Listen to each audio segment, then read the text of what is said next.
The official Vintage Guitar Magazine 2025 price guide has partnered with 33 of the top guitar dealers in the industry to provide the most accurate values for thousands of models. This includes electric guitars, acoustic guitars, basses, amplifiers, effects, mandolins, and banjos. Whether your instrument is an investment or simply a piece you enjoy playing, it's always helpful to know what it's worth.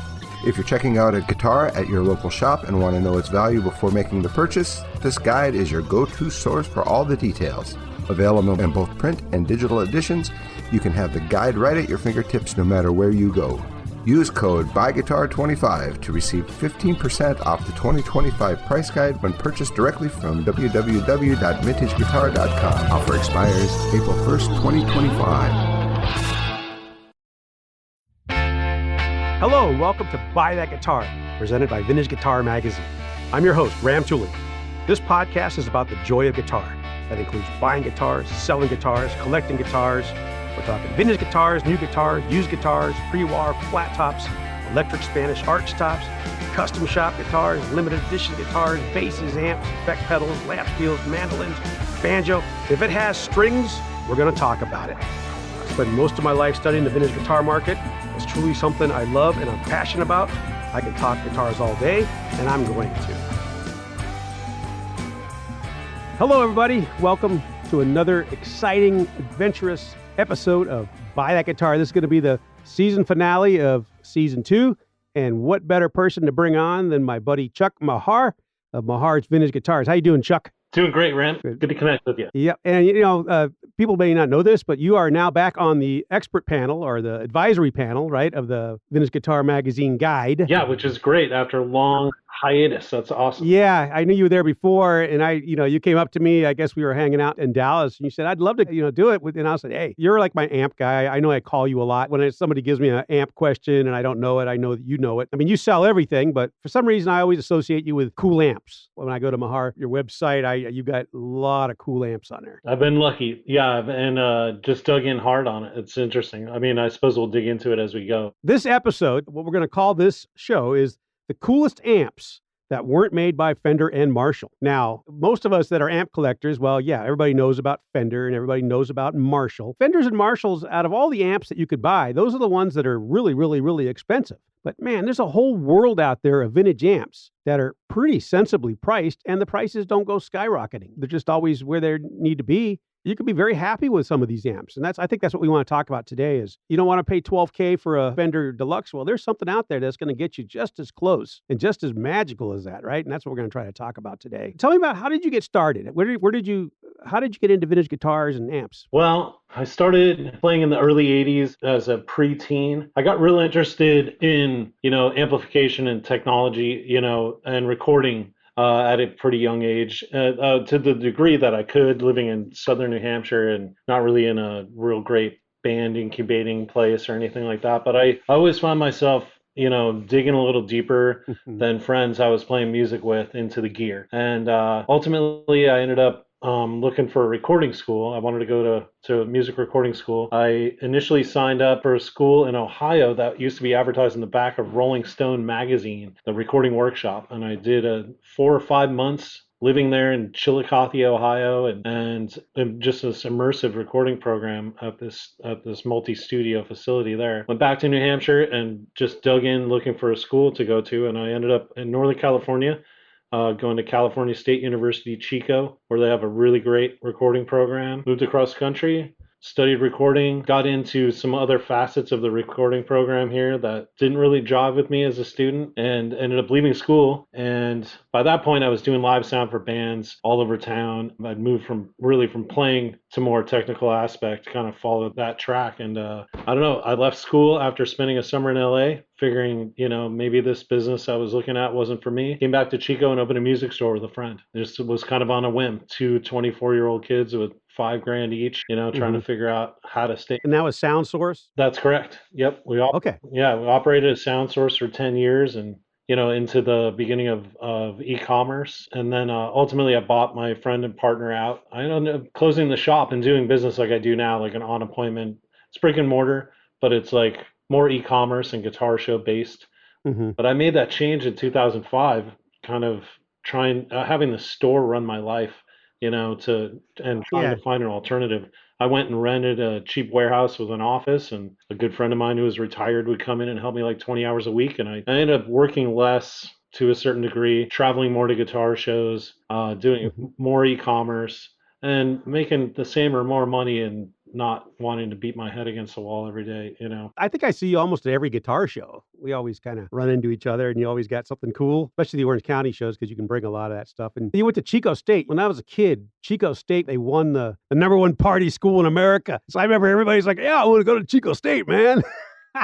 I had absolutely no idea. I did I had a few schools on my list, and I called the housing department at school to get numbers of people looking for roommates. And part of my mission was like just to talk with people about the town, the city or the town I was looking at. And everybody was like, "Oh my gosh, Chico's so fun, and there's music everywhere and all this stuff." And I'm like, "Well, that sounds great." And then I was moving in January. I remember just before Christmas, my brother was home from college, and we were all eating dinner at home. And my brother announces at the Christmas Eve dinner, he's like, "Oh, so it turns out Chuck's going to the number one party school in the nation." And my parents are just, I don't even remember where that list came. It might have been like Playboy magazine. They used to always like the number one party school in America. And I was like, wow, Anyways, and then you grew up in New Hampshire. Did you know Dave Hunter? No. Okay. I figured New Hampshire's a small little place. Yeah, maybe we might have been a few years apart. Maybe I'm just approaching 54, so I don't know if he's older than me, maybe, or well, in New Hampshire there was a point where there was more cows than people.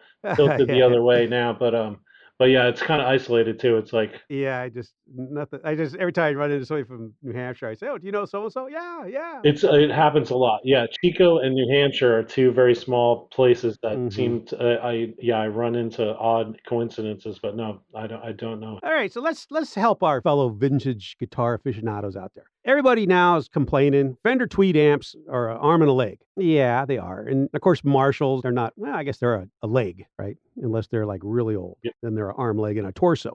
For me, I think of all the amps that are out there, the ones that get the least respect are the Gibson amps. Is that kind of like what you see? I mean, yeah, historically, that's definitely the case. And it's interesting. It's like you would think that the one and two, brands, especially of the eras that we all love, the 50s and 60s, that they would have followed. I think, there are some things about the way the amps are built that you and I know, and I'm sure a lot of your listeners know, that make some amps more user-friendly, more repairable, more, serviceable. Right. And I'm sure there must be just something with greater numbers from Fender that make them more plentiful out there.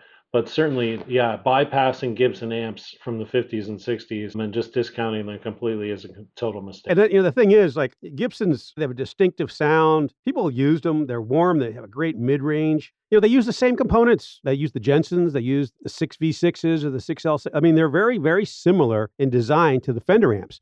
The one thing they don't have going for them, they're not made for somebody to easily repair. When we talk about point-to-point wiring and stuff, that's literally still point-to-point wiring. There's no layout board. You could take a Fender circuit and basically know exactly what you're looking at. You look at the spaghetti of an inside of Gibson amp, even in the 60s, they're not user-friendly. They're not tech-friendly at all. No, and I know I think we have a Falcon or a similar amp on our list to discuss, and even those have, a terminal strip section in them, but they tend to bury parts behind other parts and make things really convoluted. And yeah, to take things out, you got to remove this.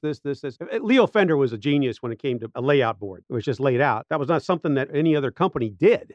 You're always at a disadvantage if you have a problem with that amp. Yeah, and I'm living proof of that. My amp tech, who has been repairing amps as long as I've been alive, literally, he's been teaching me how to maintain my amps, which is fantastic because he's retiring, and being able to do it on the spot here is obviously hugely helpful, for me, and a great cost savings too, and a customer service, as well. But yeah, I mean, as I cut my teeth a couple years into this effort, there are amps I get into and I just start to get lost. Right. Yeah, I've got my Fender schematic books and the layout and the schematic is right there. So if I have a problem with conceptually about how this amp's working, I can look at it like a schematic for an audio system, which is, something I did for a living for a while. Now, it's not to say that they're impossible to fix. They certainly aren't. And there's more and more information out there for people to be able to maintain these amps themselves, which I think is great. It's intimidating for people, and there are some hazards, included in that effort. But they're a different breed that way. And I think that maybe, a contributor to some of the rarity too is like, well, you look at the cabinet designs of like, an early GA40 or some of these earlier Gibson amps, they weren't as sturdy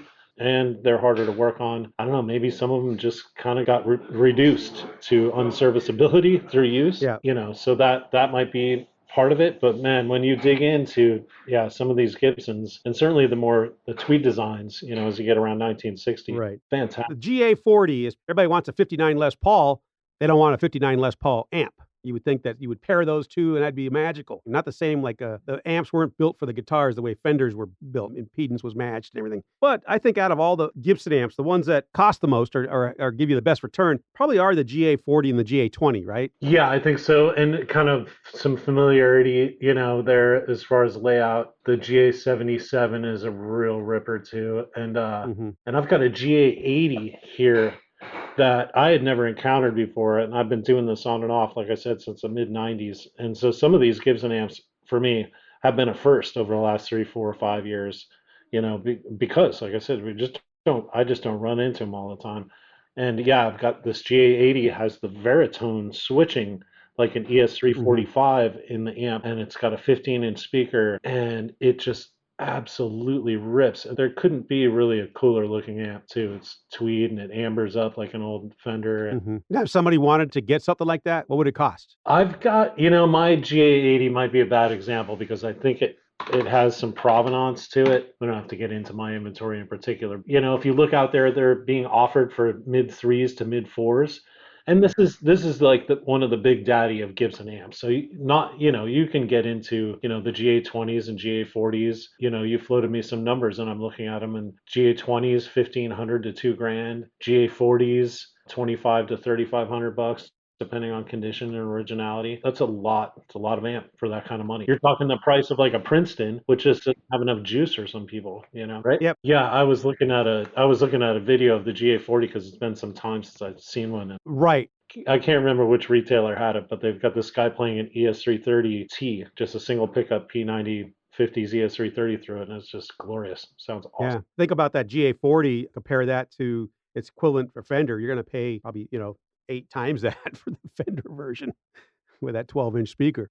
Just like the Fenders, there's like several versions of these Gibson tweeds. You got what they call the two-tone, like the earliest ones that have the LP grill or the G logo on them, the earliest, like the 1950 to 52, 53. Yeah, it does seem so, yeah. Then you get what they call the two-tone salt maroon, which is like from about, it's at 55 to about 57. And then you get what they call the two-tone blue blonde, which is the late 50s. They all seem to go for about the same price, right? That's a tough question for me to answer. I would say, I would gravitate towards, the later, like I love the look of the 1960, the tweed with the slanted, baffle, which I think is great. It's a really cool feature to have that. But the circuits are not the same. Which one do you think is the preferred circuit? Like, what is the one that somebody who's looking for killer tone, what version is he looking for when he looks for a 40 or a 20? There is definitely a trend towards, the older amps and the EH amps. And but yeah, I think I do like the 9-pin preamp tubes instead of the octal tubes of that later version. And if you look in the back of a 1960 GA40, it gets more towards a layout that has some familiarity to it and a little more serviceability. I think that the market doesn't really reflect this, but I know that people really want the latter, those late 50s. Those have what they call the natural tone that makes it a great for blues and rock. It's got the overdrive, a natural tone those are more lush sounding. I know that the early Les Paul collectors, they want the LP grill on the earlier Les Paul amps, but they're not necessarily the best sounding. I'll get nasty email, people coming back. You're wrong about that. Yeah, right. Very close to what the rest of the amps look like in those eras. Now, a great small amp is that GA5. That's an amp you can get for under $1,000. That's the equivalent of a Champ, very low watt amp. But man, that has a punchy sound, right? Yeah, great. Sometimes I end up with these, along with Les Paul Jr., if I get a 1 or 2 owner piece, and they're just really cool to have along with the guitar. And yeah, somebody had me shoot, because I had 1 or 2 of these, mid to late 50s GA5s and a couple tweed Champs. And I had a couple customers ask me to shoot them out and see which one I like better. And it was somewhat situational based on the guitar, but the speaker is different in the GA5. Like I've got a 55 here, and it's an oval speaker. It's a different animal in a way, but Mm-hmm. yeah, it's got that same one knob, crank it and Yeah, let it that's a roar. crunchy. That's about as crunchy as a little champ. Love the compression on those. Another thing, the 5Ts, the GA 5Ts. I guess those are the Skylarks, right? Yeah, I think so. Yeah. Well, yeah. The GA5 Skylarks. Yep. Same thing. They're the gold with the brown or the black or the whatever. Mhm. Those are great amps. Those are all under $1,000. Those are just great amps to have. If you're looking for something just to play around with, and you can get a great Gibson amp, a good vintage amp, great sound. It's going to sound very much like a Fender Champ. So you see them, you find them. I say get them, right? Get them where you can. Yeah, and I wonder too about like they have the Crestline versions from the 60s. Like I know, the Vintage Amps podcast, with Skip Simmons, who's somewhat local to us. Mm-hmm. I feel like Skip has been such a proponent of a few of those amps from that period too. I don't know. Those are completely different amps, and I know that there really is a difference in that next generation, and they have people that love them. Yeah, there's some fairly simple non-intrusive mods to do to the Falcon in particular. What I don't know is, I wonder if the Skylark is subject to the same kind of thing. Like my understanding about the Falcon is that there's almost like a limiter built into that tone Mm-hmm. setup, and then there's something that you can do that figuratively is like taking a blanket off the amps. And it's true. You have a mid-60s, Skylark worked on for, and Skip can do the work. I don't know how to do the mod myself, but I brought a couple to him, and they just came out sounding amazing. Yeah, as we say, like, that next generation, when you get into the 61, 62, people still like that. But then you get to a little bit further down the line where people don't want those Gibson amps. Right. There are some from that period. Like I had a Hawk recently with, like it's Mhm. a 212. And I mean, there's just no good mods to it. And the one I had was Yeah. mint with an original cover. And so it had some value, I think, for that. But it was a really big, cool looking, terrible sounding amp that sold for like $700. And that's the thing with Gibson amps is that they say just the model numbers. It's so hard to keep track of what is and what isn't. Like it's got a name, it's got a number, it's got this. There's two different names for the same number. It just got really confusing. And I know that, for vintage amp guys, the Gibson guys, they usually try to stay up till about at 61, 62, and then that's it. They don't really go further into the pile, as they say. Yeah, if you could, and the prices show that, right? Because if we look at it, Right. You can get, you look at the 200, Skylark. $300. You're Yeah, like a Skylark, a 68 Skylark is $300. it'd be almost better to take, an amp like that and just build a different circuit into it and use the Yep. cool chassis and the cool box or something else. Yeah. Yeah. Then now the GA77, that's got its lovers. That's got something that everybody loves, right? Yeah, that is not an amp that has crossed my threshold that I can recall. I pulled up a web, like a browser tab for each of these amps in the list that we were going to talk about, and I'm like, wow, that one is not one I'm familiar with, but it's got all the stuff I would like. I mean, I love Oh yeah. I love That's a 15-inch favorite. speakers. People love and GA77s always show up on those lists. They're Yeah, jazz you people. know, They're for the jazz guys. Though I would love to hear what happens when you push this. I mean, I love Yeah. 15-inch speakers. My longtime amp tech does too. I've become friends with Larry Craig, who did a ton of work with Neil Young and a bunch of other artists. Mhm. Still does guitar setups in the Bay Area, and he hates 15-inch speakers. He's funny about it. It's interesting. Mhm. You have your proponents and your detractors, but I just love a Mhm. 15 for guitar. Yeah. And that's those early ones are about $2,000. I mean, compare that to what you'd pay for a Fender Pro. Yeah, I'm looking at a 61 that Retro Fret sold a while back. It's just so cool. They're tweed. Yep. They're tweed and their grill cloth combo and the Gibson logo Yep. in the handle. I'd challenge you to find a cooler looking amp than that. Yeah. And then of course there's that GA79, which you see, those things are so heavy they're practically bolted to the floor. But you see those a lot, don't you? They seem to always show up. People always seem to have these for sale, GA79s. It's so random in this business that I can say I can't recall the last time I've sniffed one. But yeah, that is what a wildly cool design that is. I Yep. probably haven't had Loud one of amp. these since the early 2000s. Mm-hmm. Yeah, it's been a long time. It's so random. Like I get on these runs where it's like, gosh, I haven't had any Vox amps in a while, and then all of a sudden they just start marching in here. Or I don't know, it was a couple months ago I hadn't had a deluxe reverb in a while, and all of a sudden I had 6 black panel deluxe reverbs.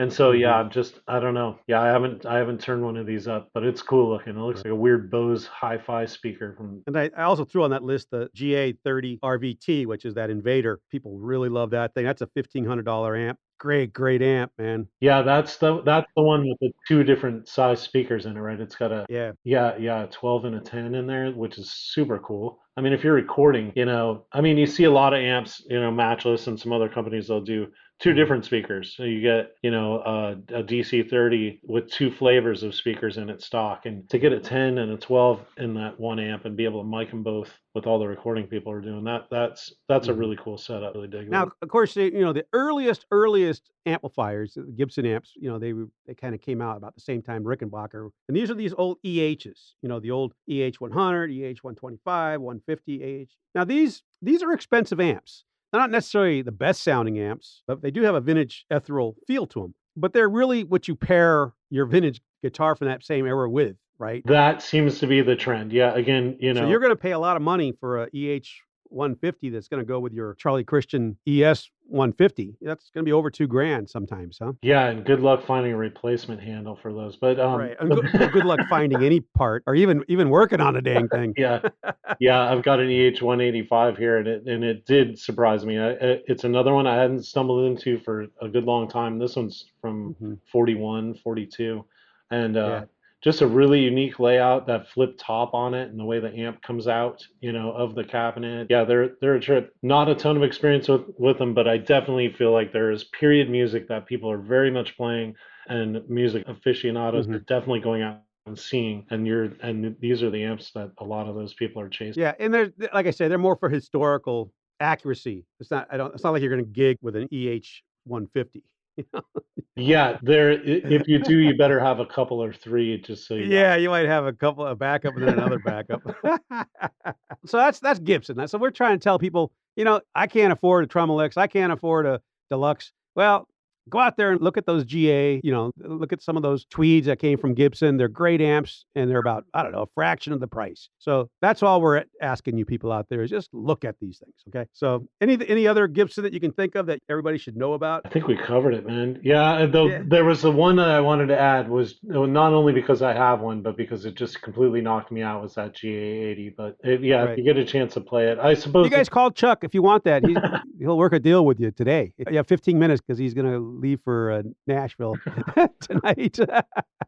Actually, this is going to air next Tuesday. This is almost like real time. Nice. So now let's talk the DeArmond. Okay, now to me, I'm a big Fender guy. I'm also a big DeArmond guy. And these are amps that are hard to find, right? These DeArmonds. I had never had one until I actually bought a couple from Larry Craig. He had a deep amp stash that he used to rent to studios and musicians, and he's pretty much sold most of it off. But I ended up with, it was late 2023. I got an R15T and an R25T from him, and they were spectacular. Right. In fact, I have the Martin versions of those. They made Martin with the beautiful blue, the scraggle cloths on the front. Yes. So I collect those. I'm really into, the Martin versions of the DeArmonds. My 112, it's like a deluxe on steroid. People say that's a deluxe on steroid. And nothing sounds like them. They're just great amps. Anybody, if you ever see a DeArmond, like the R5T or the R15, or you see it, it's going to cost you. It's going to cost you about $3,000 to $4,000, but that's still way under what you're going to pay for a Deluxe, a Fender Deluxe or a Fender Tremolix. And they're very marketable because people, professionals especially, are totally hip to what those amps are, where the rest of us maybe, you know about them, but I honestly, due to lack of exposure until I ran into them a couple years ago, I hadn't seen one, and I had no idea. And when I got them back here, I was just completely blown away with how they sounded. They're. I tell people all the time they have a cult following, and it's funny because my wife has this 1 in, 2 out policy. For every one that comes in, 2 have to go out. That's tough. So I was actually, obeying her, and Tommy James sold me his brown Vibrolux, and that meant 2 had to go out. And I was so sad. And so I wound up bringing my Martins. I figured, you know what? I can bring the Martin 110 and the 112. I brought them to Dallas because I was driving out there. And thank God, nobody knew what they were. Yeah, so my wife... I would have, Yeah, I must have missed your booth or the fact that you had any amps on it. You sure you weren't just hiding them under the table? Well, I walked around and like my wife was sitting there. I said, I'm going to walk around and see if I can sell this thing, honey. And I walked around with the 110 and nobody knew what it was. Nobody cared. And I came back and I'm like, oh, thank God. I would have let it go for much less than it was worth, and just so I didn't have to bring it back with me. And then I get home. Nobody wanted it. I get home. And then David Hunter does that whole R5T write-up in Vintage Guitar Magazine. And he talks. I'm like, oh, my God. I would have been so heartbroken. No, that's a keeper. I'd have been so heartbroken. Yeah, you can't just run out and replace that if you want. Nah. So, just to keep the wife happy, if you call me and I have those, I will only let them both go together because they just belong together. You got to have the 110 and 112 together. They're just 8-inch and a 12-inch speaker. It's just, or 10-inch and a 12-inch speaker. Great amps. All right. Well, let's talk after about those because Yeah. Maybe next, you know what? Orange County, I'll bring them. All right. Perfect. I won't even talk. Nobody called me about this because Chuck's on it, All right, let's talk about Ampegs. Okay. So out of like Gibsons, Fenders, whatever. Now, Ampeg is probably, I don't think people realize that Ampegs blow Fender amps away as far as quality. I don't know, the workmanship, the tone, right? Yeah, I absolutely love them, and I kind of, it's another thing too that I kind of ignored for a while because I think I was finding more later models forever, which I'm not enamored with so much. But like not too long ago, I sold a Giulietti branded J12 from '58. Man, what a smoking amp that was! And it's it's loaded with all the Astrons and all the the good stuff you want to see in your Fender. Oh yeah, I think you and I were talking about this when we talked about amps a long time ago. Is that they don't use the traditional power tubes, right? There are certain models. Okay, so they're harder. It's not that they're harder to maintain. It's just they're more expensive to maintain. Right. My understanding, and I forget I should have known the model. I should know this. The model of that power tube that's particularly tough. I think they use in hi-fi equipment as well. And so they're kind of sought after by more than just guitar nerds, so that. Right. We're talking somebody who's making an amp that is totally trying to eliminate harmonic distortion, right? So it is hi-fi. This is like a hi-fi amp. This isn't a lo-fi signal generator. These are hi-fi guitar amplifiers. Important thing to say is that you can get most of these really good Ampegs for under $1,000, right? Yes, absolutely. Yeah. The ones that people chase the most, like the Portaflex stuff. What was that? The Super Echo Twin is on your list here. Yeah. And man, that is something to behold. If you don't see them very much. They've got a really far out like auxiliary speaker that comes out that runs the reverb. I mean, I'm talking to you. You know what I'm talking about.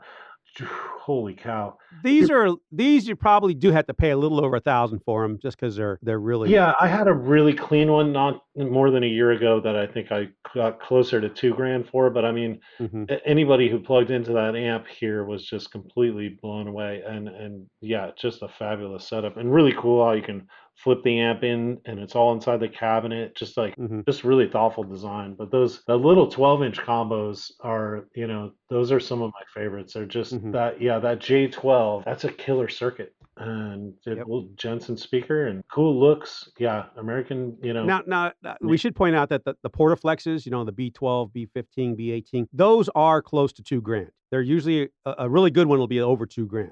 Yep. But those are, if you're a bass player and you're looking for that Jamerson, P bass pound, it's got to be a Portaflex. We love Portaflexes. Everybody loves Portaflexes. You should have a Portaflex, but they're going to be close to $2,000 easy. Yep. And the 18s are actually cheaper, and they're the better. They're the more powerful one. In fact, that B18 was the most powerful bass amp you could play in the mid 60s. So I love it. Yeah, killer stuff. If you've got a studio, you got to get a flip top bass amp. Yep. Flip tops are just wonderful. And then of course, let's go ahead and talk about the SVT. Anybody who's played bass knows that the SVT is the bass amp. And a 1969, the one that's got the blue line, they call it, KT88s in them, that's about $3,000 to $4,000. That's a lot of money for an Ampeg, but you're going to be the king of the world right there. Yeah, you stomp all over everybody with that, but nobody walks in and walks out. They crawl out. So, But by 1970, you can get the SVTs, the black lines and stuff like that. I don't know, about 2.5. Then you get to about mid 70s, they're about 2.5. Same thing. They go down in price. Even the 80s ones are like, 1,500 to $2,000. So In that, when you compare those eras, I'd almost recommend somebody get a later one. Just, it's like servicing these is problematic. And you get into an early 70s SVT head, and I don't know that there's so much to be gained from being, or maybe say the 74 to like late 70s versus 80s or later. If you pick up a later model, you got one with less mileage on it, probably a lot more reliability, and then you can save some money for when you wear it out and it does need some work. Right. Great amps. But so I guess the thing we're trying to tell people is that Ampeg, try them. You see them a lot. You walk into a vintage store, they usually have an Ampeg sitting there, a Gemini, it could be a Reverb Rockets, are kind of cool, everything. And they're going to be, I don't know, $600, $700, $800, $900. Play it. You might find something that just blows your mind. Absolutely. So, and then let's move on to another. If you're a vintage amp guy and you're looking for an awesome vintage amp and you don't want to pay a lot of money, man, Danelectros, those old Danelectros. What do you think of those? This is something that I haven't had a lot of luck with lately, but historically up here I have. Got this artist series model 78A here.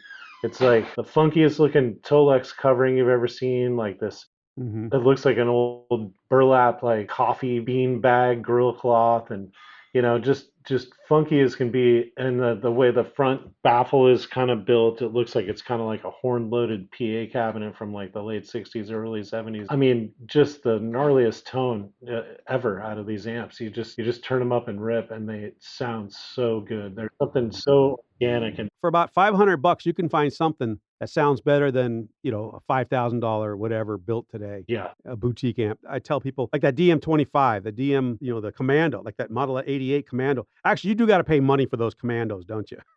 Yeah. The Commando, you got to pay. The Challengers, the Challengers, as the 15, that's a killer amp too. But yeah, the Commando is kind of, that's one of the flagship models. And if you can find it, you might have to pay well over $2,000 for it. Yeah. I've seen some sell on 35. I think my high in the book is 35 this year, and I've seen them go. I mean, they go for that. People want them. But a couple of years ago, Danelectros were all $200-$300. They're now like $300, $400, $500. But they're great amps.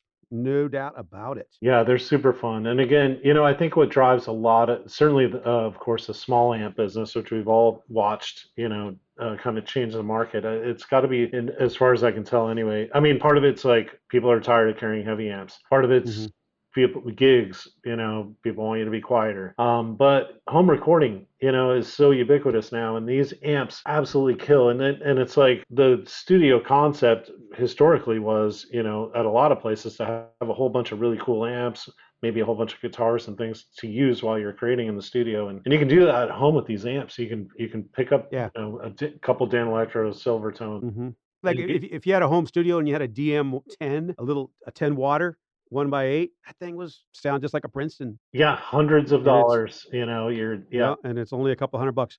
Yep. And it's funny because you talk about recording. People think that Jimi Hendrix recorded with Marshalls stacks. He didn't.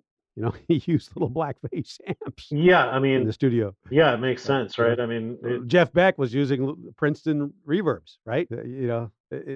People don't realize that your stage volume and your studio volume are not the same. Yeah, I mean, if you need closed back chunk in the studio, that's your type of music is driving it. But no, it's I think the flexibility to be able to get, to be able to turn around and go, what, this Valco amp's going to be perfect for that, or this Danelectro or whatever, they're so affordable that you can just have a palette ready to go. Right. I would say, anytime you see a Danelectro amp and it's $300 or $400, take it home. Take it home, man. Play with it. If you don't like it, you can sell it for $200 or $300. And again, they're point to point and stuff, and they aren't the friendliest to get in and work on, but they are a little more simplistic too. So there's not as many, there's not as much stuff going on inside, and it is a little easier to work around in some of these, especially the lower power ones. And so you can goof with them, get them up to speed, or if you bring them to your amp tech, it's not going to cost you tons of money because of the simple format. Yep. All right, let's talk about the big one everybody wants is Vox amps. What do you think of Vox amps? Vox and Marshall up here have been two things in my neck of the woods that I've always historically had a hard time, really digging into. There was just not a lot of inventory that ever came my way until lately. I have a few that haven't shown up on the website yet. They're coming soon, but I have gone through a good spate of copper and gray panel mid 60s AC30s over the last couple of years. But man, when you find a good one, there is just nothing like it. They have so much character, so much grit. The vibrato is super cool. An AC30, what I like to do with those too is like I use a volume panning pedal in my rig when I do play, which isn't often enough. But I was goofing with one a few years ago and kind of figured out I could use that concept I use in my own rig, usually with 2 amps, and go my guitar into the volume panning pedal, and my heel is the normal channel, and my toe, when I push the pedal to the toe, it's like a wah pedal format, I can go from clean to vibrato channel, and varying those 2 channels together and adding their crazy vibrato is just super cool. I have a couple AC10s here, which early 60s AC10s, and I have a 65 AC10 twin. I had never, since I got into this business, had either one of those models except for reissue stuff, and they are lights out, just absolutely incredible amps. The AC10, is that going to be a $5,000, $6,000 amp? Well, I've got one that's a 1960, and that one's probably going to be more because it's really, really clean with the diamond, covering on You it. sent me a picture of it. Yeah, I know what you're talking about. That's part of the reason why it's not up yet, is because I haven't figured out exactly what. Well, I was going to try to say, well, how about 60? No, I'm not going to do that. I don't do that to people. But boy, I saw that you sent me the picture of it. I'm like, ooh. And then I ended up with an AC30, a single 12 version, which they were doing for a fistful of months, before they developed the 212 version, and that thing's just unreal. I had to do some repair work on it when it came here, which was a little frightful. It was all in the tremolo circuit, which is really interesting the way they build it into that circuit. I found a gentleman in the UK who helped me out with it. He has an original one, and what a nutty amp. That's an AC30 with 2 EL34s instead of EL84s as a power section, which is really interesting. Yeah, that's the British. That's kind of like that classic British sound. It's a rare beast. It's hard to compare it to anything else because it's its own weird. What's the twin top boost? Like, you pay a lot more for that. What exactly is that? The top boost? Yeah. That top boost was an option, right, that they added on, and then it was built-in standard. Because I think after 1960, don't they all come with top boost? Yes, I believe that's the case. I guess I can't really speak. Is that what gives Brian May his unique flavor? I don't know if that's kind of like a presence control, how it operates within the amp, and that is something I still struggle with, is like really, what's happening on a component level inside the amp. I just know that people they're willing to pay, if it's got the top boost. Yeah, yes, and I think that's a lot of that classic British tone is really that chime comes from that power, breaks into a warm overdrive. I know that's a legendary treble punch, as they say, right? That's that crisp treble punch. Yeah, you think of Clapton blues breaker type punch, that's kind of a top boost. Yeah, it looks like it's like about a 10K frequency boost, but as we know, as amp nuts kind of likely know, is any tone control in an amp circuit is adding gain, after a certain potential, right? So so it is definitely driving the tubes, driving the circuit, giving you more gain. Right. And as vintage amp people, we like to get our gain from the amp, not a pedal. So that's why we love these vintage amps that have that much gain in each stage. So. And that's another level when you've got that top boost. Yep. The official Vintage Guitar Magazine 2025 price guide has partnered with 33 of the top guitar dealers in the industry to provide the most accurate values for thousands of models. This includes electric guitars, acoustic guitars, basses, amplifiers, effects, mandolins, and banjos. Whether your instrument is an investment or simply a piece you enjoy playing, it's always helpful to know what it's worth. If you're checking out a guitar at your local shop and want to know its value before making the purchase, this guide is your go-to source for all the details. Available in both print and digital editions, you can have the guide right at your fingertips no matter where you go. Use code BUYGUITAR25 to receive 15% off the 2025 price guide when purchased directly from www.vintageguitar.com. Offer expires April 1st, 2025. What would somebody have to pay now for a AC30 twin? A good clean one, copper panel, that's running right, original, and nice and clean is probably in the sixes, perhaps more. 6 to 75, maybe $8,000 for a really stupid clean one. Yeah, and then the gray panels start to get a little, go down a little bit. But yeah, I'd say if you got one that's right, you're not going to see it for less than the high fours and upwards of mid. As we get into the late 60s, like a 67, those you can get for about $2,000, right? 2.5. I think so. I haven't run into one in some time. So yeah, all the AC30s that have come through here over the last few years have been 66 and before. Yeah. So I don't know what's different about those. If they were still, that's post JMI. So that there must be something about that era. Yeah. That I'm not from. And then we talk about AC10 twins. Those are what, 4 to 6. Yep. And what a great amp. Yeah, man, that 210 combo, it's light, it's easy to carry around.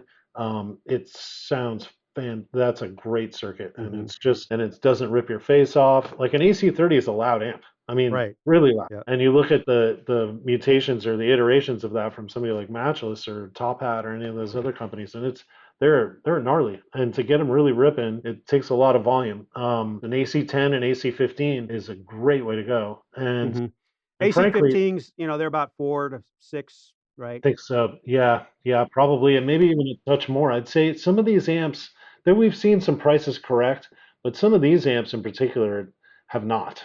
They're still very desirable. They're hard. There's so few of them out there that nobody's really gonna be. If you see it, you buy it. We touched on Matchless. Do you think Matchless comes the closest to that Vox sound as far as Yeah, absolutely. Yeah, I think so. Yeah, I called you up and you said, yeah, the Matchless, it's like a Vox that doesn't blow up. Yeah, yep, very much so.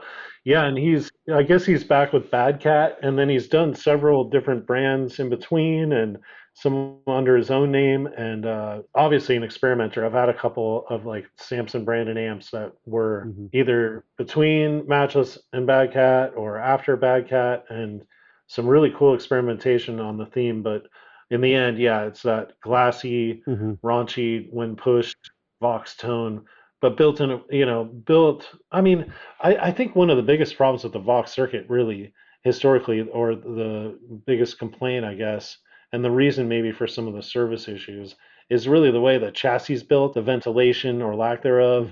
So applying a more modern design like Mark did, to the Matchless amps, really took care of a lot of that. And those Samson era Matchless that you were telling me, they're the small ones taking in big bucks now. They're going for $5 easy, right? Yeah, if you can find a Lightning reverb, those are commanding some really good money because they're in that sweet spot that people want of a portable, not crazy high volume, killer sounding amp that you can push and get overdrive out of. One of my favorites from them is they have a Lightning 15 in a single 12 format, and so it's about the size of like a Princeton. It's more square than a deluxe, but man, what a killer amp. And just simple 4 knobs, 12-inch speaker, 15 watts, EL84s, and just a ripping killer. Now we can't leave Vox without talking about the Super Beetle. 1965 Super Beetle. This is another one that I don't think I've had a Super Beetle since probably the late 90s. It's so weird how these things ebb and flow, and I'm not in a big market area. We move a lot of amps for being in this kind of off out of the way, place. And I go to shows and all over the country, like you said, and stuff, but I haven't had a crack at one in such a long time. I mean, I have them in the book about 35 to 55. But nobody's actually going to use it. I think they're just going to park it in their man cave. You know what I mean? They're not, although, Steppenwolf used these amps, right? Yeah. A Mosrite plugged into a Super Beetle is where they got that Inagata Vita. I can't remember seeing anyone use one on stage, in any of my time doing sound or anything, or going to shows, but yeah, there's obviously a big nostalgia there, and you just don't see them every day. So that is one thing. When we go to the Orange County show, you see a lot. There's a lot of people looking for the solid state Voxes, from the late '60s. Those are. What do you think of those amps? I'm not crazy about them. Every one I've stumbled into, it seems to always need some work. It's been beaten to death, and I'm just not crazy about the tone of them. Some of them have cool effects and funky stuff built in, and they're fun to goof with. But it's a cool looking had amp, but it ain't an AC30. It's not an No. AC10. It's not an AC15. So that's the thing. I see they look cool. I like them, especially if they got the trolley. The little T trolley with it. Yeah, but super they're cool cool. looking. But you're not gonna have it in the studio to play. When you're doing your whatever. Oh, it's like you've got further down your list the Rickenbacker Transonic. I had one come through that came in with those other Voxes I was talking about. I mean, really cool, amazing looking, some great lore about the Right. short-lived Jimmy Page. model, and Zeppelin's use and the fact that they supposedly they left him somewhere in behind. California. that's the Everyone popular used legend. he is one of those that maybe he left behind, but yeah, in practical use, like the Transonic, I guess I can kind of liken to the Beetle. Is like we plugged into it in Orange County. My neighbor across the aisle was a long-standing, store owner from LA who's retired now. We horrified him. He's like, if you don't turn that thing off, I'm gonna leave. We had the fuzz tone going and the 412s and that gnarly in-your-face solid state tone. It was just like he got really mad at. Let's move Supros now. They were kind of ignored until somebody discovered that Jimmy Page had used one on Led Zeppelin 1, Led Zeppelin 2. So now people actually pay over $1,000 for some of these, like the Supro Thunderbolt. I have always had a hard time getting the higher dollar side of the Right, Thunderbolt. I see a lot of them too that have changed transformers in them, so that's something to watch for if you go shopping for them. When I find one that's working right, it is an outstandingly great sounding amp, and I think undervalued pretty chronically. But yeah, it's been interesting. They haven't moved through like I thought they would when I do happen upon them. The Coronados are super cool too. I love Coronados. I mean, they sound. My buddy down the street has one. They're great. $1,000, $1,200. Great amps, great low power amps. Kind of cool. You can find them. Yeah, the Coronados 212, huh? And man, just looks, that's a monster. Yep. They're another one that's a little clumsy to work with, like a lot, like they have the amp in the bottom and the preamp up top, so it kind of confounds you a little bit especially if you're kind of fresh to working on amps, and they're a little tight in there, and the chassis is a little tight. Yep. But man, like I said, when they're working right, they're hard to beat. A really, really nasty sounding amp. And since we're talking Jimmy Page, let's go to the orange amps. All of a sudden now you're paying a lot of money for orange amps, aren't we? Yeah, they're hard and perhaps harder to find, at least for me anyway, than the Vox amps and some of the the high end Vox and Marshall stuff that you want to find. They are not easy to come across. They're not like especially well, in the book you'll see we put them in, and some of the good ones, they're going to cost you well over $3,000. But they're, there's now they've really soared in the last couple of years, just because for some reason everybody was getting into the OR graphic 120. I'm kind of and I was surprised it took a while for those to catch up. I mean, I would have thought with the resurgence of the brand, and when I had my traditional store, 95 to 2005, we were selling orange, and we sold the heck out of it. It didn't net me any more vintage ones than I'd ever seen before, and it didn't increase people asking me to find them a vintage one. But man, they really were hugely popular, and I believe they still are. I don't sell. Yeah, I mean, if I ever saw a GRO 100, the graphic overhead overdrive head, if I get it for $3,000 to $4,000, I would jump in it. For sure. Yeah, that's a ton of amp, and I think that's an amp that will put hair on your chest, as they say. You would think they might command a higher price just because they are so hard. They're just hard to find, and there's other things out there. People will pay the Marshall Park, but for some reason they don't want to pay over $5,000 for the oranges. Yeah, there's some other Supros too. There's Like I had a Mm-hmm. Tremoverb come Oh through yeah, and their yeah, yeah. red, Tolex. That was super cool little amp. What else? I had a couple. Yeah, Coronado. What else? Oahu. Is Oahu Valco made Oahu amps? Right. There's a couple from Oahu that are really outrageously cool. Mm-hmm. Yeah, I've had a couple. I had I had an Oahu. Well, it was very much like the Supro, like the 1624T. Mm-hmm. Two oval speakers in it, white Tolex. Yep. I mean, just a screamer. There's another Oahu too that has like a gold band, around the side of it over the white Tolex. It's just, oh my gosh, those are something to watch for. And Mm-hmm. those are another $2,000 to $2,500 amp Mm-hmm. that absolutely rips and is really under the radar. But any of those Oahu's in the white Tolex Yep. they stick right out, so you can't miss them. You walk into your local music store and you see one, Yep. plug into it and open your mind a little because they're outrageous. Now, if we had a time machine and we went back in time, wouldn't you grab a bunch of Mesa Boogies? Right, right, yeah. I mean, yeah, I never. I mean, I grew up on the East Coast, but if I had been out here, yeah, it would seem like that would have been a real mistake. Yeah. I mean, obviously they caused such a splash here in the Bay Area, and you talk, everyone Mm-hmm. who was part of that San Francisco rock scene when they got this stuff going Yeah. was in on it. I mean, obviously Santana. I don't know. I always think of Santana and Keith Keith Richards are the first two people I remember playing them. Hmm. But it's funny how like the Mark ones and the Mark two, those combos, the Mark twos and the Mark threes, and those are they're actually I think I put in the book the vintage guide last year that my Mesa Boogie index for everything and my Mesa Boogie index far exceeded Fender and Marshall and everything in the last 5 years as far as growth. Yep. And that's a recent thing though. That was not something that was you know it hasn't been growing through the 80s, 90s, and 2000s the way Fender has. This just was flat forever, and then all of a sudden, 5, 6 years ago, just bang! All of a sudden, everybody wants that Mark II C plus, combo, Yeah, and outrageous what you can and get for those people nowadays. really paying $7,000 for these things? Oh, I sold the Mark II C plus for,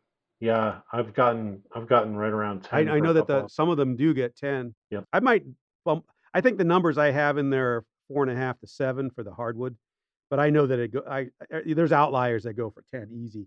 15 I've seen Yeah. 12, and I remember asking somebody like, "What the heck is so special about this Mark II C plus combo?" And I was told, "Well, it's that's Bruce Springsteen," and I was like, "What?" That was yeah, and Really? I don't I scratched my head thinking that can't be right. I don't know. But anybody out there knows why that Mark II C plus combo is really a 10 if people are paying 10 to over 10K for the thing. Email me Well, and it's tell me. metallic, isn't it? It's Yeah, Metallica, yeah, right? yeah. Yeah. Yeah, but and I've got a Mark II B combo with a 15 at home that I grabbed. I love the clean, and I've got a Mark One, 78 Mark One here. Same thing. It's like you can get all the gain in the world, and the Mark One's not so helpful for bouncing between clean Mhm. and dirty. But the Mark II I've got at home, I've got a Tweed style amp that my amp tech built for me. And I've got a little Harvard.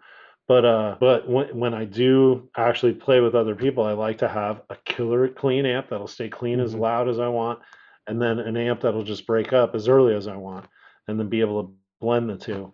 And that Mark II B, you cannot beat it. You can play pedal steel through Mhm. that thing, loud, clean, and just punch you in the gut. It's just so full and rich. The Mark One does the same thing for me, and I can get gain out of that Mark One I've got Mhm. here for days, and at lowest volumes, and just sail a note, Yeah. for a year.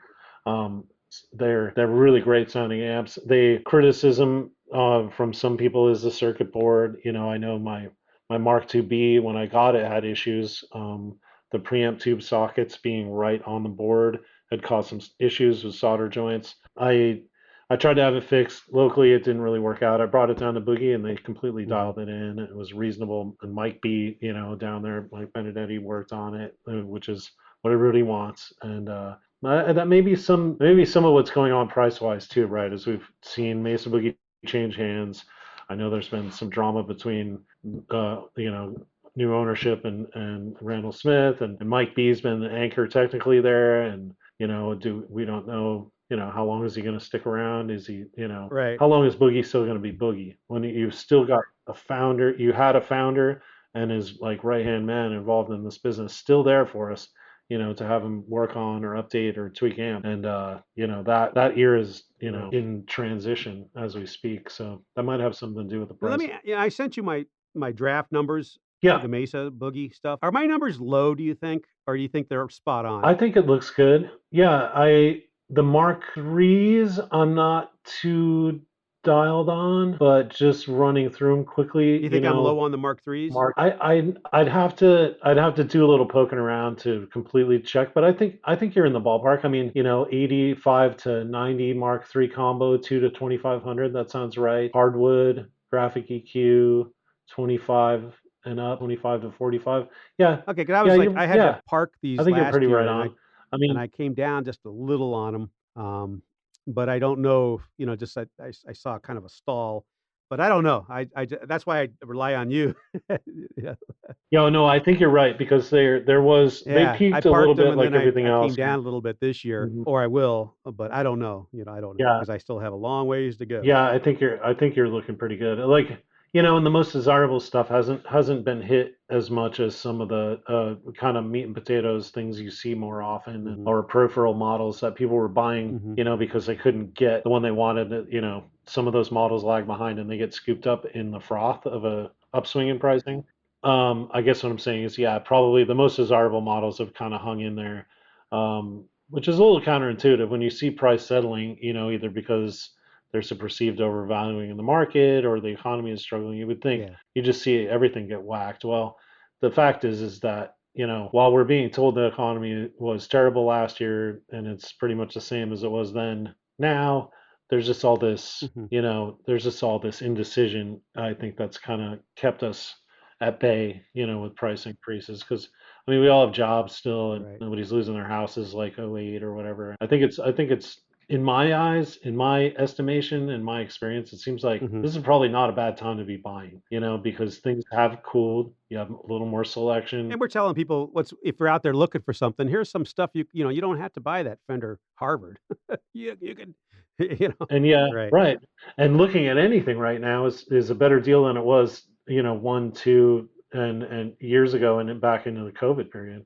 I think where there's always room for downside, I think there's room for upside as well here. I think we're Well, in as I a say, happy spot. other amps other than Fender and Marshall, you're pretty much, I don't know. I won't say you're buoyant always, but there's no over speculation bubbles on these amps, and that's why we're talking about them. As far as this Mesa Boogie dual rectifier, what exactly is there an amp called the dual rectifier, or is that just a type of amp they make?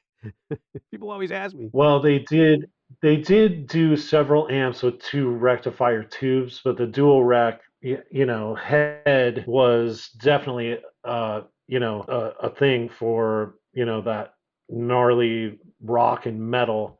Um, Was that only made for a couple of years or 1 year? no, they were still doing because we were a Mesa. I signed up with Mesa in 2000, and we were definitely selling dual rectifiers. So it's an actual dual rectifier, because I always see an amp, blah, blah, blah, blah, dual rectifier. So it's a dual rectifier or something. So I was always wondering, Yeah, was there an actual amp? Because I don't know, I don't know Mesa Boogie the way I know other amps, and I've always, people always ask me, how much is a dual rectifier? I said, well, which one? So yeah.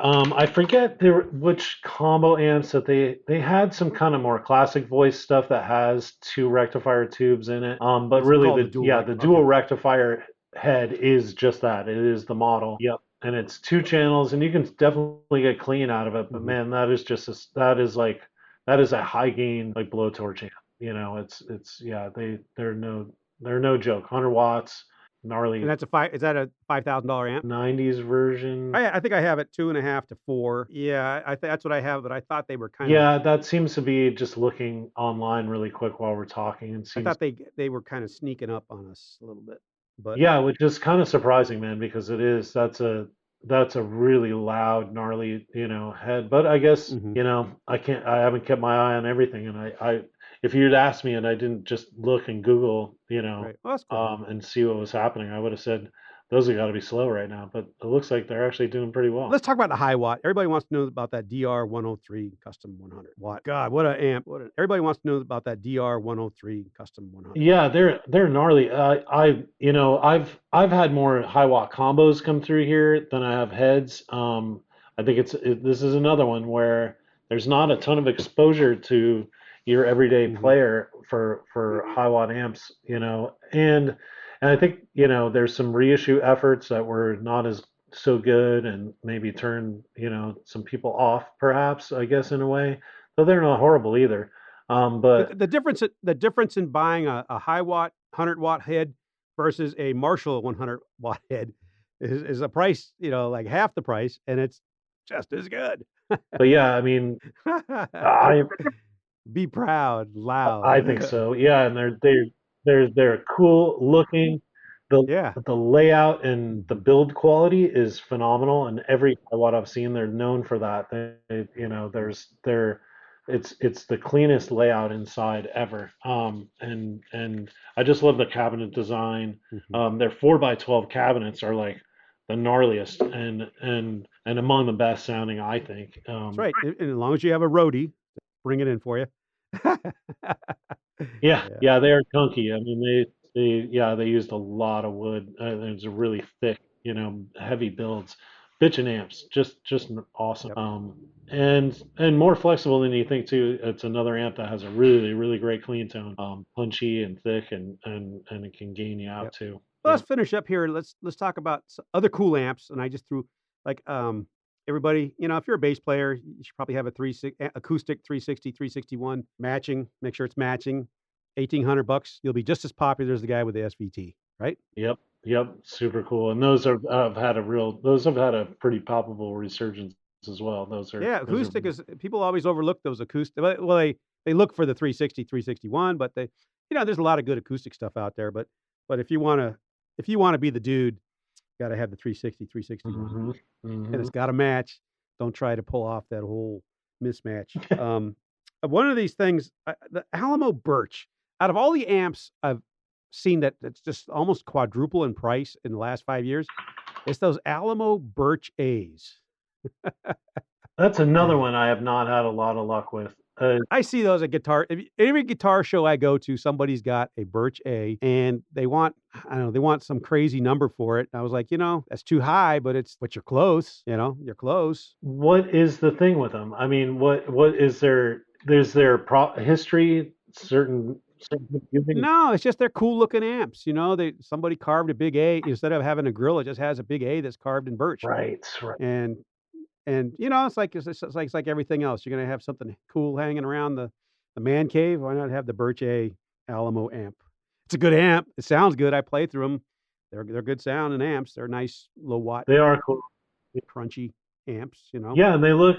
Just looking online on the on the one website everybody seems to look at. They're it looks like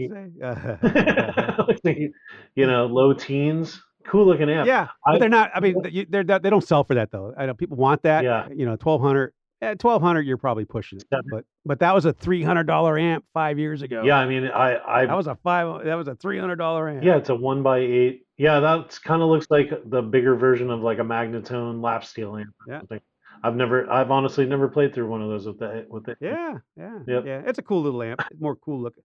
And then I got a nasty email from somebody because I had the Versatone Panel Flex. I have it in the guide, and I had it some measly little amount of money, and I was challenged because I think I had it in for $1,800 or something like that. I was challenged to find one under $5,000, and so I took the challenge and I looked around, and the guy was right. The Versatone Panel Flex. Very, very rare amp. And I guess it has that Jefferson Airplane connection, right? So yeah, and Versatone, who was my amp guy built one of these for a customer of his because he does do some custom build. He's completely off the radar, but he made one and was really intrigued by the circuit. That's the one that has a crossover in it. Is that? Yeah. And was it Carol Kay or somebody who used one of these? Carol Kay used it also. Yep. Yeah, I mean, the guy he challenged me. He says, "You're full of I won't use his verbiage, but I thank him for the email because he made me go search for this thing, and I was blown away by the fact that Versatone panel flexes sell for $5K easy if you can find them. Yeah, because So, I and do they know sell within they're days. terribly rare, and yeah, here's one that sold Yep. 9 months ago on for $4,300, no offers. Yep. Yeah, So yeah, if you know what it is, if you see one at the garage sale, Miss Murphy's got one in her little garage there. Grab it. Grab it. yeah, and obviously Um, versatile. You do some bass and some guitar through it. Yep. And then another thing, like Guild and Gretches, there are some iconic models. Um, I If you ever find a 100J or a 69, you know, you're going to pay money for that Gretsch 6169, which is that electromatic twin Western. And it's not that you're going to play through it. You're just going to have it hanging next to your cowhide wall and Your cowboy outfitted Gretsch. Roundup. Yeah. Yeah, your Gretsch Roundup. You're going to have that 6169 electromagnetic. I don't know anybody who's ever played through one who says that's the greatest sound on amp, but it's a cool looking amp, and you're going to pay $7.5 to $10,000 for something to match your man cave mystique, your that look you're going for. Some of the ones I like are like the early '60s ones with that gray stripy Tolex, like you see on the cases, like the Country Gentleman electromatic twin model 6161. Cool little amp with two those are good amps. Those oval speakers. Yeah, that's a great little circuit, and just a cute little amp, and it just rips too when you turn that. And I think of like the Guild amps and the Premiers. Those are cheap amps, but they're cool. If you can get the Premier with suitcase amps with the punch buttons on them, they're cool amps. Good Yeah, the Guild 66J. That's a great amp. That's like a a $700 to maybe $900 amp. Really great sounding. What do we got in that? That's a 12-inch speaker. What are the tubes? Yeah, two 6v6s, tube rectified. Great little combo amp, and they're pretty nondescript looking. Cool luggage handle. Trippy kind of gray toe like. I like them. But Now let's finish this off with the thing that everybody always when you go into your a department store and they set up they model it to look like something cool. A lot of times they'll have a custom. Yeah. They'll have a custom amp head. I think I was in Nordstrom's one day, and they had this cool custom K200 head sitting there, with the tuck and roll and the blue Naga hide, and I was like, I don't care about anything. I want that amp. And the guy's like, well, I can't sell you the amp. Probably, they're probably renting it for more money than you could go buy one. Yeah. Now, the truth is these custom K200s and K1, they're $500, right? But if you can get the cool color, right? Because I don't know why you would do this without the cool color. That's a $700 amp, right? $800. Yeah, and if you get the speaker cabinet, you just might get a cool pair of JBLs or something in there too. Yeah. And they have a couple combos too. I forget the model numbers, and I haven't seen one in quite a while, but they sound pretty all right. And they're good amps. I mean, they're solid state. But if you're a bass guy, you don't care about the solid state rectifiers and all that happy stuff. Oh, I used to see this stuff in every color, in every configuration. In the late '90s, this stuff was just everywhere, and it was like I'd tell people, man, I can't trade in another custom. I already have a rainbow of colors here, and now, people grab that stuff because it's just as cool as Nordstrom's thought it was. Yeah, like I said, I laughed. I was telling my wife, I was like, "Hey, look!" And she was looking at something else, and she could care less. But I was like, "Hey, look! It's a tuck and roll." But I don't know. So I think we touched on some pretty good amps here. Our goal today was, there are a lot of amps out there in that vintage guitar world that are not made by Fender or Marshall that are going to be dang good amps for $400, $500, $600. If you want to pay $1,200, you're going to get something really cool. And make sure you're looking. Don't be ashamed. Absolutely. Yeah. I mean, don't be ashamed. It's completely off topic too, but there's, it is off topic because we're excluding them on purpose and by design.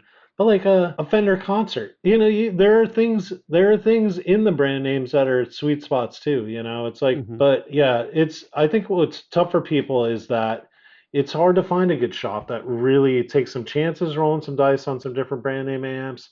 that has them running right when you go in. But definitely, yeah.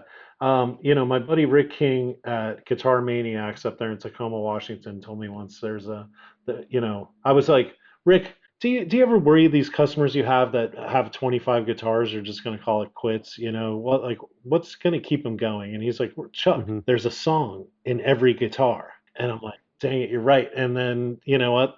There's like a couple songs in every amp. Yeah.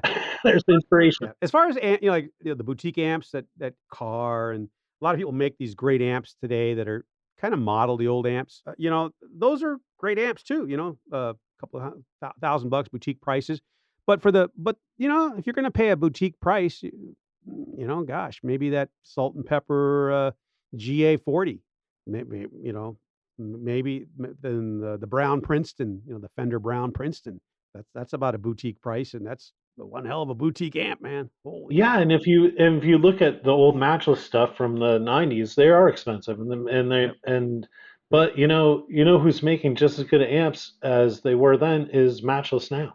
If you look inside a matchless amp from 2 years ago, Right. They're just as built as they were back then, and they're available, and it gets you access to that tone that you look at Magnatone also. Magnatone's making stuff now still that's killer. They basically invented that vibro, the tremolo circuit that. Yeah, the Twilighter, those are some really great amps. Yeah, you can get new ones that sound just as good as the old ones, but I prefer old ones because I'm an old guy. Yeah, so I'm Mr. I'm Mr. Vintage, but who knows? Anyways, I hope we succeeded. I hope we help people. Like I say, we get the email all the time. Hey, who has $12K for a Fender Deluxe, man? Well, Oh yeah, you get the comments, the questions. The guitar shows. How much do they want for that Harvard? And you look at it, and it doesn't even have the right speaker, doesn't even have the right OT in it, and you're like, yeah, I wouldn't. But deluxe reverbs and stuff like that, there's a lot of good stuff out there. Vintage amps are a whole different world, and it's a happy world, right? It's a happy. It really is, and you're just as likely to stumble into one. If you play through 3 amps of the same model of the same year, it's just like guitars. You're going to find one that kind. Yep, no two are the same. It really is a gateway to a whole other key to creativity, as far as I'm concerned, and there is a character to vintage amps that's not absolutely replaceable with today's electronics. Yep. Well, Chuck, I hope you have a great show in Nashville. I'm going to call you when you come back because you're going to give me an update on what's going on in the market out there. And absolutely, yeah, I'm really looking forward to it. Thank you again.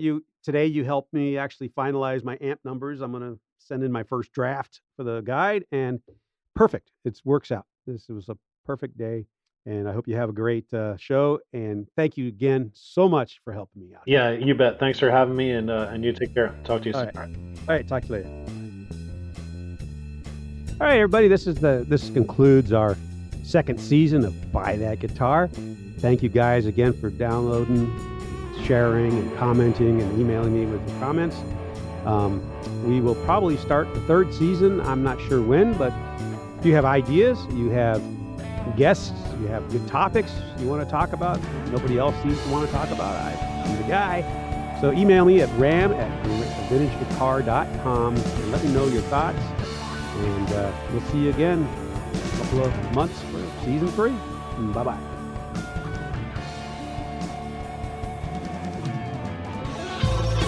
The official Vintage Guitar Magazine 2025 price guide has partnered with 33 of the top guitar dealers in the industry to provide the most accurate values for thousands of models. This includes electric guitars, acoustic guitars, basses, amplifiers, effects, mandolins, and banjos. Whether your instrument is an investment or simply a piece you enjoy playing, it's always helpful to know what it's worth. If you're checking out a guitar at your local shop and want to know its value before making the purchase, this guide is your go-to source for all the details. Available in both print and digital editions, you can have the guide right at your fingertips no matter where you go. Use code BUYGUITAR25 to receive 15% off the 2025 price guide when purchased directly from www.vintageguitar.com. Offer expires April 1st, 2025.